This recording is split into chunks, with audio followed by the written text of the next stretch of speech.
Hello and welcome, this is Rooflemonger. So this is another edition of our tips and tricks series, and as always what I'm going to be doing in this video, I'm going to be going over the character's moveset here. I'm going to talk about his special moves and his super moves here. I will talk a little bit about a couple choice normals, and there's other stuff to go through. There's a momentum trick, I want to talk about that a little bit. All about the orbs, it's going to get its own section here because that's definitely a character defining trait of the character. I also want to talk about various corner gimmicks, corner pressure, and all that kind of stuff. So without any further ado, let's get right to it. Now, just to go over the special moves. So the first move here we have is the Sphere of Destruction. So that is quarter circle forward and one of your attack buttons, and once you know it, these are the spheres themselves, very famous spheres that Beerus is famous for. So they all do the different versions here, and if they don't connect, you can see here, they kind of stay on screen a little bit. So the light version, he creates the orb, and then he kind of just kicks it across the screen. It's pretty straightforward. You do it in the air, it goes at a very kind of straightforward angle as well. The medium version, he kind of does a big old jump up and then he kicks it downwards. And if you do it in the air, a more exaggerated angle, as you can see here. And the heavy version, he creates two orbs, and he kind of kicks them at two different angles. Now, another quick thing here to note about the EX orb summon here is you can actually hold the direction. So when you summon it normally here, they'll kick both orbs, and this also applies to me. So, now you can actually hold up or down to either kick only the top one, or conversely you can hold down to kick the bottom one and not hit both. Now this actually has some applications in combo and has a very big application in pressure, which we'll talk about later in that section, but just a heads up on that. Now just so you know, any of these three moves, doesn't matter which one, if you were to hold the button just a split second, you will, instead of kicking it away, just leave it in place. So that's the light orb. That's the medium orb, which starts up a little bit and then kind of falls down. And this is the EX orbs. So it is basically a combination of the two. One starts at the bottom, and one starts a little bit higher up and then falls down. So depending on your combo, depending on your setup, or whatever you might have, you can think of, the hold version might be more applicable than just the usual version where you just kick it. So sometimes you might want to just do this. And it is, you know, kind of to your discretion which one you want to use, but it is basically doubling up his moveset, as you can just kind of summon the orb and just kick it away and you make it a kind of, you know, a standard projectile style move, or you can just kind of hold it in place and use it as a trap, a setup, a gimmick, whatever you can think of. Knock it into space if you so pleases. Whatever you can think of, you can make it work like that. Next up here we have the God of Destruction Rampage. That is quarter circle back and one of your attacks. So this is the light, this is the medium, this is the EX. And you can also do this in here, just so you know. This is, generally speaking, a combo ender move. Now, it does have some value in like some gimmicky stuff with fake cross-ups and all that kind of stuff. But for the most part, I'd say 95 times out of 100, you're going to be using this in the middle of a combo ender. The light version is generally what you're going to be using mid-screen. The medium is more for the corner, because you can't really connect it mid-screen. And the EX also, you can get mid-screen, but you do have to get a bar to be burned. So, just so you know, the light version here causes a soft knockdown, so the enemy will get up right away. The medium and EX versions will cause the slide out knockdown. So from them, you can get a level 1 super or any kind of like post knockdown setup you might think of. But for the light version, that's kind of it.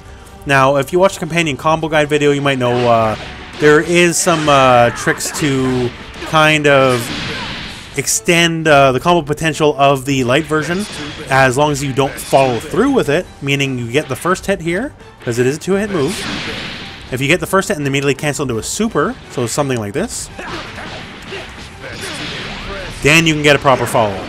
But if you just go all the way through the ground, you're not going to get anything. But for the most part, once again, this is kind of mostly a combo ending move. It is super critical for a lot of your combos in the corner, because Beerus has very rare access to a proper slide out knockdown, other than just, you know, the usual down H into your auto combo finisher or your heavy finisher in the air. So for him, the medium version especially is incredibly critical for finishing combos off. Next up we have the Spheres of Destruction. So Spheres is quarter circle forward and the S button, and that's just kind of what you see as it is. He summons 6 spheres, and that's normally more than you can have on screen at one time. Normally you are allowed 3 on screen at a time, and anything past that, the first one's going to go away. This one lets you have 6 on screen at once. So for the most part, this is mostly meant to just create some confusion here, because once it's done, Like, they aren't going anywhere unless you send them somewhere. And, you know, work with it as a projectile, but, you know, people are going to be very wary once they see it. A lot of times you're going to be doing this after an enemy is knocked down, so you can kind of just play setup and work with what you got. But it does have a lot of the weaknesses the orbs traditionally have, which I'll talk about more in the orbs section. And our final special move here is the God of Destruction's Wrath, and that's where to go back and S, and this is him raging out, just throwing energy blasts all over the screen. Now, this move is a true invincible reversal, meaning you cannot hit him out of the startup of this move. So if you try to like pull like any basic stunt here to attack him, he can go right through it. It doesn't matter. So this is just like Vegeta and the Gohans. This move cannot be stopped in any way, shape, or form once it has started. Now, that is not to say this move is not without flaws, because it's still not safe on block. So if this move gets blocked, you are still going to suffer for it. But still, just like Vegeta, you can do it and go for a vanish cancel into some sort of combo. Yeah, you know, if I was good enough to do it, I'm not good enough right now with Beerus, so I don't have the sense of time, but you get the idea. So yeah, he is basically one of the 4 characters in the game that have a meterless invincible reversal, and while it's probably the weakest of those 4, it is still incredibly useful to have, because anyone else would love to have a move like this. So, on to his super moves. He has 2 at level 1 and level 3. The first one, the Beerus Ball, is a pretty modular super, so he just kind of throws out a big ol' energy ball, and that's all there is to it. But this move is air okay for 1, and if you are in the air, you can actually, using, this is assuming default controls, R2 or RT, to angle it downwards. However, if you are on the ground, you cannot angle it upwards, just so you know. You can only angle it downwards in the air, and that's it. So, this move also has a 1-bar follow-up. So for an additional tap here of your button, you can just kind of send out an additional explosion and get some extra damage. Now, just so you know, so normally this move, as you can see here, it's a multi-hitting move, it does 16 hits. So if I just do this right away and mash my follow-up, I have critically gotten less damage, like way, way, way less damage. So you want to get as many hits as possible. There we go, that's the maximum amount of hits beforehand, before you do the extra follow-up, just so you don't cripple your own damage. Because if you do it too early, you will screw up your own damage, and, you know, you're out the bar for it. So for your own sake, wait till you get as close to 16 as possible. Because right there, I hit the button 1 split second too late, so once it's already at 16, it is too late. So get close to 16. So roughly around 14-15 hits would be preferable, and then hit the extra follow-up button, and you will get that extra follow-up for a nice little extra chunk of damage. And also, if you never saw the damage scaling video, the second hit scales pretty well as well. Now, his level 3 is the God of Destruction's Judgment. Now, this is a true command grab, so you cannot block this. And he gives you one old big flick of his finger here, and he does quite a bit of damage. This move also has decent damage scaling, not the best, but compared to most level 3s, it is slightly higher than usual. So you can indeed combo into it. So you can combo into it, say, off a crouch medium, and it could be a way longer combo, just not just a normal crouch medium. Or, you know, any given combo with a medium or EX dunk will also let you combo directly into it. So if you're going for like a long combo in the corner, this is usually a pretty good way to finish it off and get some extra damage. Now that said, if you are just looking for pure damage, your level 1 super with like near maximum amount of hits and your level 2 follow-up will basically, for 2 bars, get you basically just shy of the exact same damage as a raw level 3 would. So generally speaking, just doing this, doing that, then tagging a partner will get you, for 3 bars, much more damage than that raw level 3 will. So your mileage may vary. Of course, this will also give you a true hard knockdown, which the other ones will not, which you can get all sorts of setups and gimmicks off that, but just to keep it in mind. So next up, I would like to talk about a couple of his normals here, 3 in particular. So the first of these is his standing jab. Now, while I actually love the animation of this move here, and it works pretty cool in conjunction with an orb, because, you know, he just gives a little flick here, the range on this move is atrocious. Now, I haven't mapped out every single move in the game, but I think this might be the single shortest range move in the game. So, if you're even doing, like, say, a basic jump in here, like a medium light or something like that, if you do it, you can find yourself in a situation like this, and you can't even connect. So, for this reason only, I would like to say, when you are doing a combo, any given combo, please start with your crouching light, because it has quite a bit more range than this guy right here. Because where this move will easily miss, the crouch light, well, it doesn't have amazing range either. It is perfectly serviceable, so it will connect in situations where this guy will miss. So once again here, you know, for a lot of your basic jump in stuff, this guy is going to miss, so watch out for it. Not to say this move is completely without worth, but for the most part, it's going to be more trouble than it's worth in your basic block strings. So just watch out here, because it's just going to frustrate you to no end, I'm very sure. Now that said, a move that won't frustrate you is a stand heavy. Now one thing I really like about this move is it has what we call a disjointed hitbox. So the part in front of Beerus here, the big old energy explosion, can obviously, you know, hit the enemy. But the thing is, it is just one massive wall of hitbox, and no part of it is Beerus himself. So Beerus can toss this out, and you have to get past that kind of energy explosion to be able to hit Beerus. A lot of moves, you know, like say we have Goku here, right? Goku is part of that move. So you could, if the hitbox is aligned in such a manner, hit Goku with his hit his leg and then knock Goku out of this move. But for Beerus, this move, he is very safely behind his hitbox. So for like kind of basic pressure here, it actually makes it a very good deflect target. Because if they keep rushing into you, then they're going to hit this before they're able to hit your hurt box. The hurt box being the part you actually hit the enemy with. So all in all, just makes it just a decent little thing. Now, I'm not saying this is the best normal in the game by any stretch. I'm far from it even. But it is just pretty handy, and it's generally speaking his best move to go for after a deflect. Now, of course, you know, depending on setup, certain deflect setups, especially mid-screen, might send the enemy way too far away. Then you might want to try something else. But in the corner, generally speaking, your stand heavy is a pretty safe bet, and a pretty strong bet after deflect. Now, the normal for Beerus is something that is very attractive early on, but the better you get with the character, you're probably going to go a little further away from it, if not way further away from it, is his sweep. So, his down and medium, you know, hits low like basically everyone else, right? But the thing is here, it's kind of far away, to the point where it basically hits all the way far away. So he'll travel the distance of the screen. So if you're the exact full screen length away, it'll miss. But if you're even like one step closer, it's going to connect. So I'd say 95% of the screen it will travel. Now that said, this move, I've noticed a lot of people, this is a crutch move. But it has a key weakness, and that it's in this game. So what do I mean by it's in this game? Well, this game has air dashes. This game has homing dashes. This game has all sorts of air stuff. And if you are even like a pixel off the ground, this move is not going to connect, and then you are probably going to get bopped. So you need to watch out over abusing this move. Now, the odd surprise sweep, I'm not going to argue against it. It has its merits, absolutely. But be aware that you do not make this your totality of your offense, and you're substituting this for your homing dash and your brain dead get in tool. Because once again, if there are even like a pixel in the air, this move is not going to connect. And that is a very key weakness, because even like a lot of standing normals can hit people even a few frames off the ground. This just has no chance whatsoever. So please do not over-rely on this move. I know it's a very cool move, it's a very good move even, but over-reliance on this will get you beat up, and beat up very badly indeed. Alright, so let's just talk all about orbs now. So, the orbs of destruction here, once again, there's a million ways to summon them. You can either hold your special move here, so you will summon them directly instead of kicking them away. You can do quarter circle forward S and summon a whole whack of them all at once. You can even hit down and S and he'll sneeze a few of them out.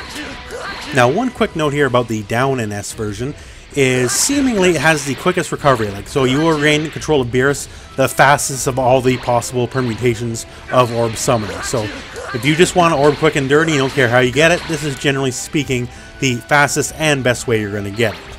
Now, another thing here to note about the orbs before we talk about anything else is the inherent weakness of the orb. So, you toss out an orb, and you can just homing dash through it for free. It is qualified as a weak projectile, just like a basic key blast. So you can have all 6 of these bad boys up, and Goku does not care. Because a basic beam, a basic fireball, all that kind of stuff is just going to completely crush it. Anyone with a real projectile does not care in any way, shape, or form about the orbs themselves, because it won't impede them in any way, shape, or form. But that is kind of the mind game, the whole like give and take of the orb is, yeah, absolutely. Will it lose out to basically anything? Yeah, sure it will. But then let's say here, We got someone here, we know for a fact he's homing dash happy, right? He's just gonna homing dash every time he's threatened by these orbs. Then you can just do something basic like, okay, cool, I'm just gonna down heavy you. I'm going to wait for you to summon an orb, or rather, you know, I'm gonna wait for you to homing dash after I summon an orb, wait for that predictable response, and then down heavy is gonna do its job and deal with the homing dash as it tends to do. So that said too, the people who are, you know, very keen on doing beams to, you know, clear out the way here, once again, you just jump in, you can homing dash if the beam's what you expect, and especially a character who has only a grounded beam, like say a Gohan. Gohan can only do a grounded beam. Then if he wants to clear out the orbs and he doesn't want to come close, and he doesn't, maybe you taught him better than to deal with the down heavy and the baits, he's going to try to beam them away. And that's when you flit around, you see the beam, and then you get a little bit of a jump, and you kind of do whatever you want from there. So there's a lot of permutations in the mind games of the placement themselves. So now I want to talk about a couple properties of the orbs and how they interact with your attack. So say we summon a basic orb here, and we're just going to hit stand light. Alright, it knocked it forward, you know, reasonably forward here, but not too far, it kind of stops. Now if we summon another here and hit with stand medium, well, we got a completely different angle. So now let's try it, hitting with the overhead. Oh cool, we just dunked it into space. Now if we summon an orb here, and they do of course eventually fall down. Now we're going to do stand heavy. Okay, and that just went forward just like a proper projectile would. So all manners of attacks interact with the orbs in different ways. So like that's jump heavy attack, that's jump light, that's jump medium. They all interact with different ways, different angles. So it is something to keep in mind that all of them work in different ways and, well, different angles. I guess I just repeated myself, but yeah, it's the way it works. And on top of that, any attack, and this is anything other than the overhead, any basic attack that interacts with an orb is now, as far as the game's concerned, homing dash cancelable. So if I do stand jab here, I can now immediately homing dash normally. So normally I cannot homing dash cancel at all, any way, shape, or form off my basic interaction here. So I can hit the button here, and I'm mashing homing dash with it, and nothing's going to come out. But as soon as it connects with an orb, it is homing dash okay. And the homing dash as well will interact with an orb, just so you know. So for something like, say, the medium, and we do gotta connect, there we go. It'll like knock it up forward, maybe we can cover two angles. And for the heavy version, we can just turn this into a straight up full combo. Now it's not gonna be a particularly damaging combo, but it is a combo nevertheless. Now, there's a million permutations of why the orbs are useful, and there can be a lot of stuff, especially after, say, knocking your foe down, but we'll talk about that in the later corner knockdown section. So, now I want to show you a momentum trick, and by momentum I mean exactly that. Beerus moving forward very quickly at a great rate of speed. This is all based off his aerial, down, and heavy. Now I'm going to show you on the version on the ground here, and I don't recommend the ground version at all in any way, shape, or form. This is definitely more applicable in the air, but just so you can clearly see it, because a lot of times this will happen in the air with Beerus kind of not on camera, so this is just for visual clarity. So as you saw that happen right there, Beerus kind of supercharged himself over Goku's head, and what happened there is this. So if you do anything, doesn't matter on hit or block or whatever, anything involving his aerial down and heavy move here into an orb summon, and this is an orb summon, not an orb kick, so you have to hold the button, he will keep all that forward momentum from the orb, or sorry, from his down heavy, and it'll just basically transfer and it'll shunt him forward. So once again, it looks something like that. So you can very much do this in an aerial combo here. So let's say we're going to do something very basic here.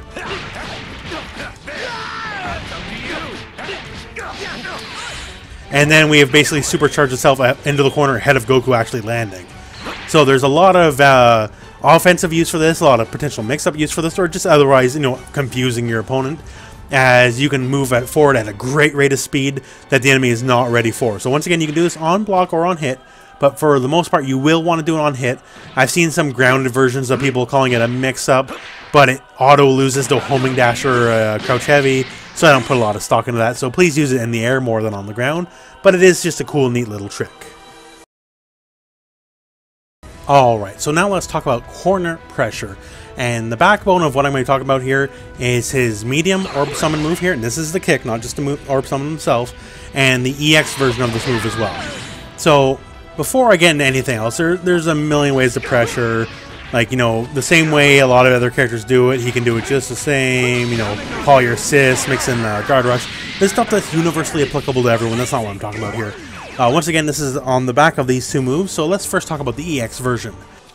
So first, let's talk about the EX version, because that's the more universally applicable of the two.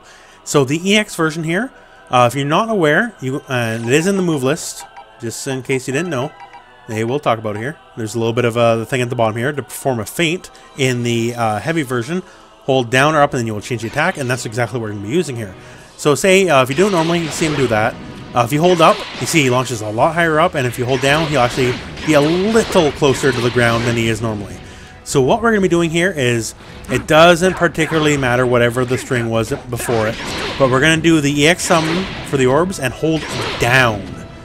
And when you hold down, what happens here is Beerus is now advantage on block. Now, if you watch any of these older videos that I made in the past, I'm talking about many times how rare an advantage on block move is. So Beerus has an on-demand and corner only, because that will miss, and they won't be able to block him in screen because they'll be too far away. But in the corner, he has an on-demand for the price of 1 bar, plus on-block move. And so once again, when you do the EX orb summon, you must hold down. If you do regular, he'll be too high up and you will not be advantage on block, only when you hold down. So say you do whatever big old block string you could think of, and you want to still be your turn, you don't have an assist to keep it your turn. For the price of 1 bar, you can do it and it'll be your turn. And plus it leaves you close enough that stand jab will connect, because that is as fast as normal.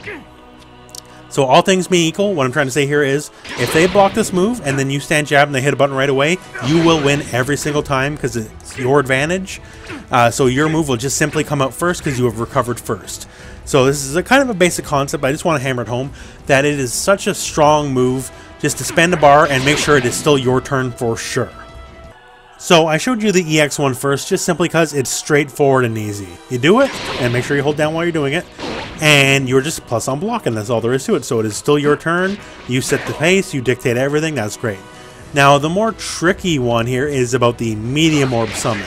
So I currently have an enemy Beerus here set to crouching, just to delineate, because there's a big difference here between a crouching character and a standing character in this setup here. And also, the general character heights also play into it. So someone like Gotenks, even if he's standing, you might as well treat him like a crouching character like anyone else, because he's too little for it to work.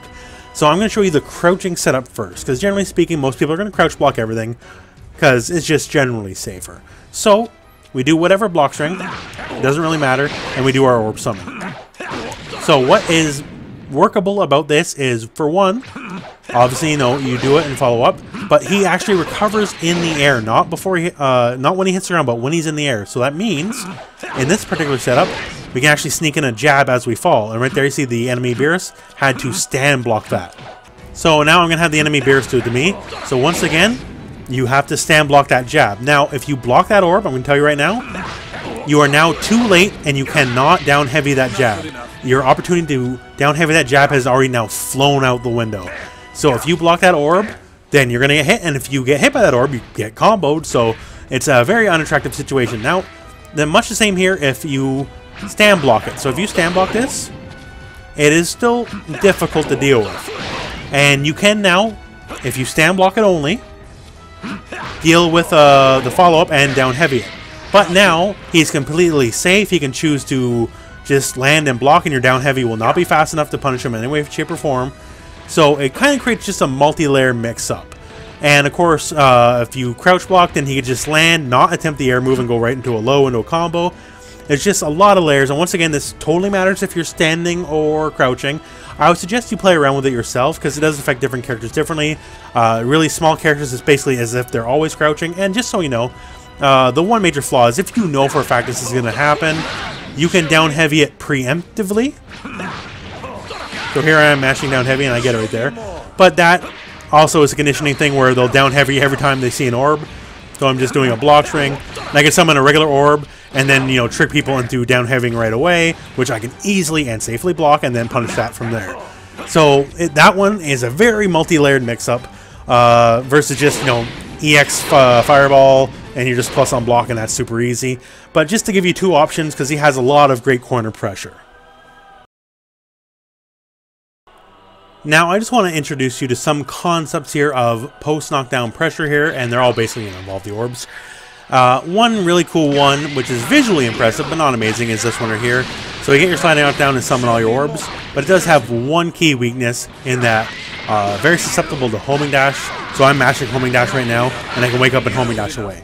Now that said, if you expect that, you can block and actually punish that homing dash in the corner because there's no wiggle room for them to bounce off you. So you can kind of just jab them out and go from there. So now what I'm going to show you here is a very common knockdown pressure setup off what we're going to use here, the medium dunk, which is generally speaking in the corner going to be one of your most common knockdowns. And what we're going to do here is just knock the guy up here, dunk him, and then we can just summon an orb. So once again, make sure not to kick it, so hold the button, but we can summon an orb as they are waking up. And that also works for EX orbs, medium orb, doesn't really matter. And another additional fun thing here, since we are airborne when we do it, what we can do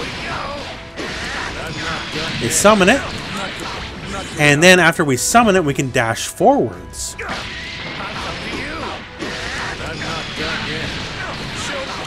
And see here, we can dash forward, so we can dash forward and actually smack it or do whatever, or we can also dash backwards if we are fearing a reprisal from like Wake Up Vegeta, Dragon Punch, or something like that. But what the strong thing here is just off any given setup for the most part here, we can just kind of do this here, and then it's a nice how do you do. You got to think about that. Now, once again, as we showed in the previous setup, you can just wake up, homing dash it away, but if you do it in the corner, you're gonna have very little room to maneuver. Once again, you can just bait it out with a down heavy. That's a very common thing. And you can just kind of work from there. Now, another thing you can do is say we're not going to do that at all. We're just going to do whatever combo, and we're going to end in our auto attack chain here, which will not sliding knockdown unless we did it from the down heavy. And what we're going to do is same deal, and we're just going to summon it again. And now, as you see here, that orb is going to slowly descend on the enemy's head. Now, we can do this with a regular one. We can do it with a medium. And it'll take a bit longer to get down there. We can do it with an EX. And we get both flavors. So one will come down pretty quick, while the other one will come down directly following it. And of course, afterwards, we can just kind of do whatever basic pressure we can do after the wake up. But yeah, a lot of what Beerus can do here in the corner, and what you want to be trying to do anyways, is just set up an orb so it's either in their face or it's going to slowly descend down on their head. But so they have to worry about that on top of the usual knockdown pressure that you usually get thrown in people's face. Because once again here, we just do whatever. We can summon the orb and we just dash forward. And then keep a little bit of an offense going. Now, depending on how quick you are, you might be quite low to the ground, but it's something you do have to practice a little bit. But it is a big cornerstone of his pressure game, because you have to worry about more than just the usual. You fling yourself at the enemy and try to, high-low him and all that kind of stuff. Because you also have additional fun layers of make sure you keep blocking or do something risky, like a homing dash to get past it. Otherwise, this is going to get you. So, there you have it. Now, Beerus, I think he's a very interesting character, although he's quite a flawed character, because his core concept is blown up by the most basic offensive move in the game, the homing dash. And so you can't rely on it too much, because if you do, even though there's ways to bait people out and all that kind of stuff, as we talked about earlier in the video, the fact that it's very easily dealt with by a numerous amount of ways does leave some frustrations open. Now, that said, when you're dictating terms in the corner and all that, that stuff is much less of an issue, and the orbs are a great successive help. But mid-screen, I gotta say, his mid-screen game, his neutral game's not amazing. He obviously has, the one god move here in terms of the range.